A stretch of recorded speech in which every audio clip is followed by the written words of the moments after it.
Hola, mucho gusto, mi nombre es Sandra Hernández, soy docente de la Escuela Preparatoria número 3 de la Universidad Autónoma del Estado de Hidalgo. Imparto la materia del propedéutico de artes de danza. En esta ocasión voy a presentar el tema que tenemos a continuación, que es del bloque número 2, géneros de la danza.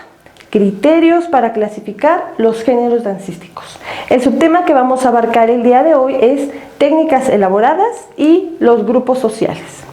El objetivo de nuestro tema es identificar los diferentes géneros dancísticos a través de la ejecución. Entonces los vamos a platicar de forma teórica para después llevarlos a la práctica. ¿Para qué? Para poder conocer la amplia gama que existe en cuanto a los géneros dancísticos. Las competencias que vamos a desarrollar son las competencias genéricas, la de formación, y en cuanto a las disciplinares, la de humanidades. Pero la pregunta que vamos a plantear al inicio es ¿cómo se clasifica la danza? ¿Ustedes conocen alguna forma de clasificar a la danza? Yo creo que sí, o al menos tenemos alguna idea. Existen diversas formas de clasificar a la danza. Aquí vamos a presentar una clasificación que es del autor Alberto Dalal. Él tiene varios textos de danza, ya que es un investigador que se ha dedicado toda su vida a esta actividad, investigar, es promotor de la cultura y bueno, presenta un libro que se llama ¿Cómo acercarse a la danza?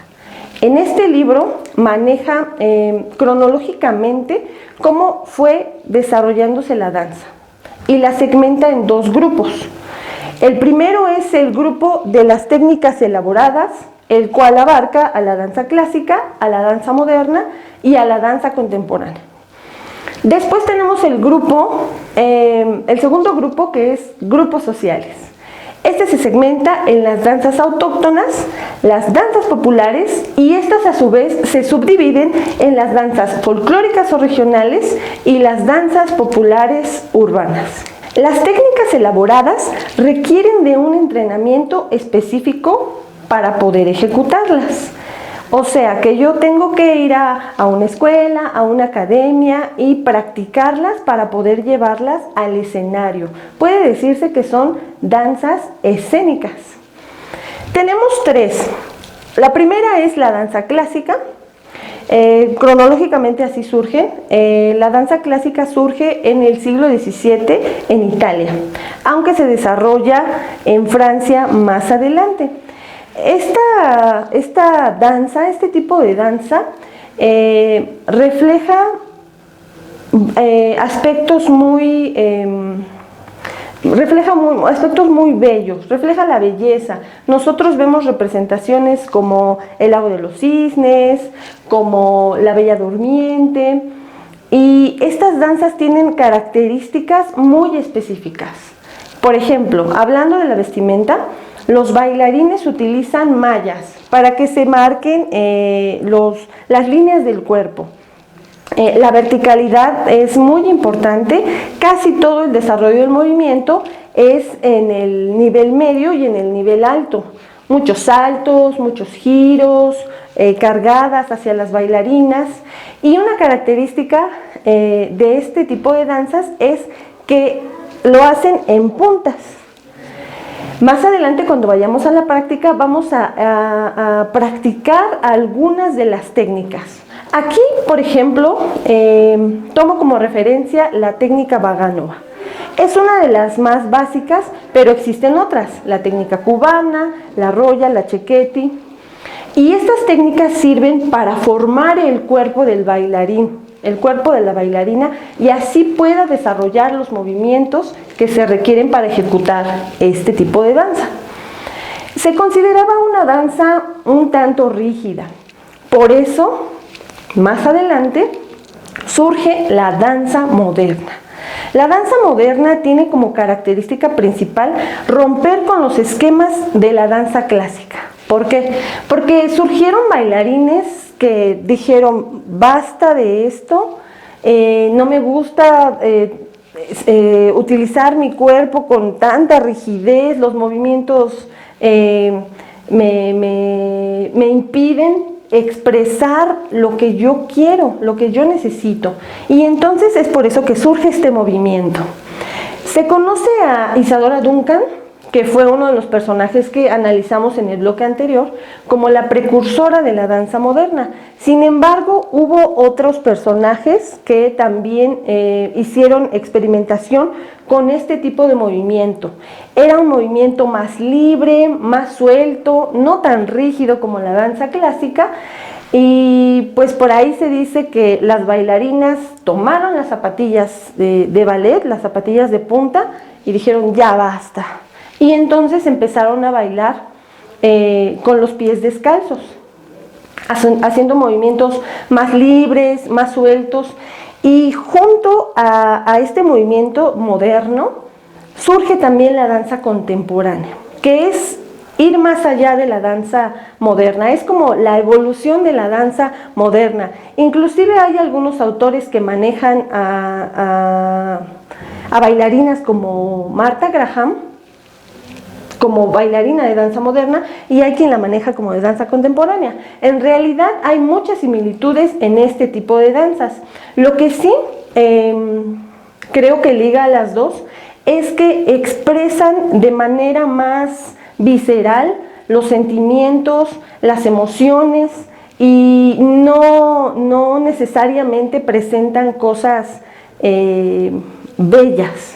Pueden representar dolor, ira, frustración, y esto de manejar temas contemporáneos en sus danzas, no solo Romeo y Julieta, no solo lo bonito, sino algo más real. Esto es la danza moderna y bueno, también la danza contemporánea. Bueno, aquí tenemos un ejemplo, unas pequeñas imágenes de una bailarina de danza clásica y una imagen de danza contemporánea. Esta danza moderna y la danza contemporánea se presenta generalmente en espacios abiertos, en espacios alternativos, ya no solo en los teatros. Es otra de las características de la danza contemporánea. Ahora sí, vamos a pasar al otro lado, a los grupos sociales.